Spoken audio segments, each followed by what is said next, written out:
Good morning बच्चों।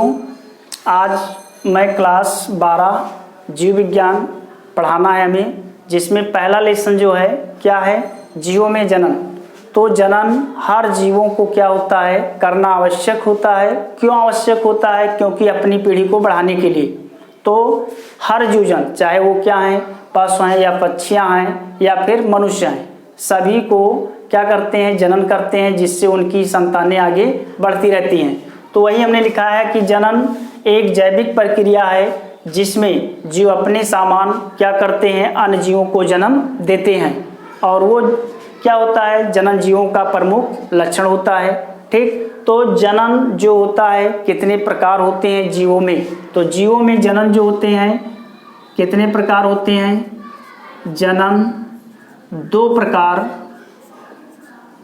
प्रकार होते हैं।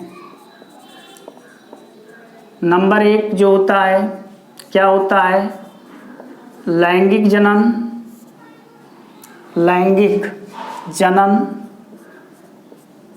और नंबर 2 जो होता है अलैंगिक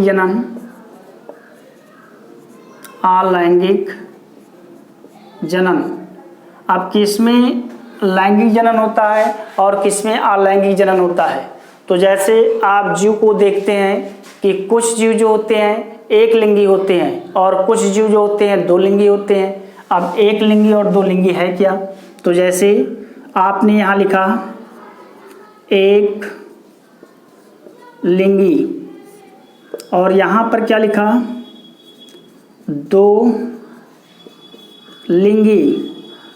अब जैसे एक लिंगी, जैसे मनुष्य हैं, पशु हैं, पक्षियाँ हैं, तो इसमें आप क्या देखते हैं कि नर अलग आपको दिखाई देते हैं, मादा अलग दिखाई देते हैं। जैसे माता पिता, ठीक, तो माता पिता क्या है, माता जो होते हैं क्या होते हैं, मादा युग्मक, जो पिता होते हैं नर युग्मक। तो ऐसे अगर किसी पीढ़ी में आप किसी पीढ़ी या किसी जात में आप देखते हो कि नर और मादा अलग अलग आपको दिखाई देते हैं, तो ऐसे जीवों को हम क्या कहते हैं, एक लिंगी। ठीक, दूसरा जो होता है दो लिंगी। अब दो लिंगी में क्या होता है, नर युग्मक और मादा युग्मक दोनों भाग एक ही शरीर पर पाए जाते हैं। ठीक, तो उसे हम क्या कहते हैं, दो लिंगी कहते हैं। अब जैसे आपने क्या देखा, केचुआ आपने देखा होगा, जोंक देखा होगा,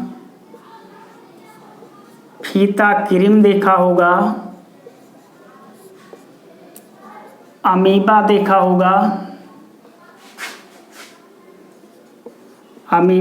होगा, युगलीना देखा होगा। तो ये सभी क्या हैं, दो लिंगी हैं, क्योंकि एक ही शरीर पर नर युग्मक और मादा युग्मक आपको दोनों दिखाई देते हैं। तो ऐसे जंतुओं को हम क्या कहते हैं, दो लिंगी कहते हैं। और एक लिंगी, जैसे आपने देखा मनुष्य, पशु, ये सब क्या होते हैं, एक लिंगी होते हैं। क्योंकि इसमें आपने देखा होगा कि मनुष्य में नर मादा अलग दिखाई देते हैं, पशुओं में आपने देखा होगा नर मादा अलग दिखाई देते हैं।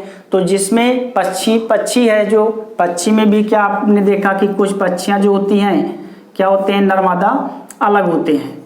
तो ये सभी किस में आते हैं, एक लिंगी में आते हैं। तो जो एक लिंगी होते हैं उनमें कौन सा जनन होता है, लैंगिक जनन होता है। जो दो लिंगी होते हैं उसमें कौन जनन होता है, अलैंगिक होता है। तो अलैंगिक जनन को हम क्या कहते हैं, एकल जनन भी कहते हैं। और लैंगिक जनन को हम क्या कहते हैं, दो जनन कहते हैं, क्योंकि इसमें एक ही जात के नर व मादा दोनों जीवों की क्या होती है, आवश्यकता होती है। लेकिन अलैंगिक जनन में क्या होता है, केवल एक ही जीवों की आवश्यकता होती है, दूसरे जीव की आवश्यकता नहीं होती है। इसलिए इसको हम क्या कहते हैं, एकल जनन भी कहते हैं। एकल जनन भी कहते हैं। तो अब जो होता है, अलैंगिक में कई भाग होते हैं और लैंगिक जनन जो होता है ये केवल एक लिंगी जीवों में होता है।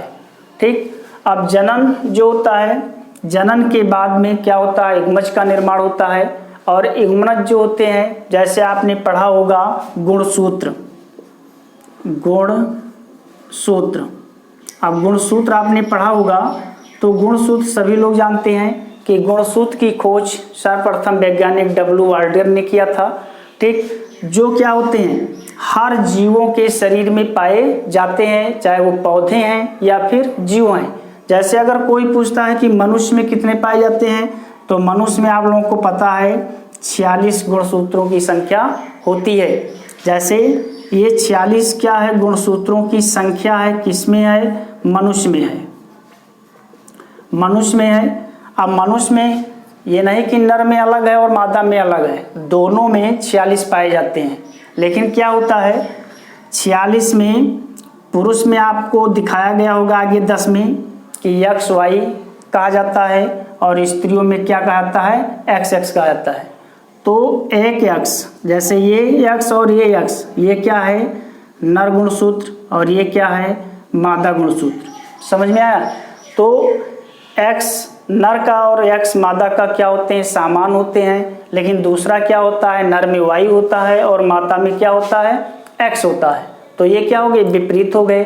तो इसको हम क्या कहते हैं, समजात, समजात गुणसूत्र। और Y को हम क्या कहते हैं, विषमजात, विषमजात गुणसूत्र। अब इसकी संख्या जो होती है कितना होता है, 44 होती है, जिसको हम क्या लिखते हैं, 22 जोड़े। और इसकी संख्या जो होती है 1 जोड़ा होता है, लेकिन संख्या कितना होता है, 2 होता है। तो देखिए 22 1 23, ये कितने हो गए। अगर कोई जोड़ों में पूछता है तो आपको क्या बताना है, 23 जोड़े। अगर संख्या में कोई पूछता है 44 और 2 कितना हो गया, 46।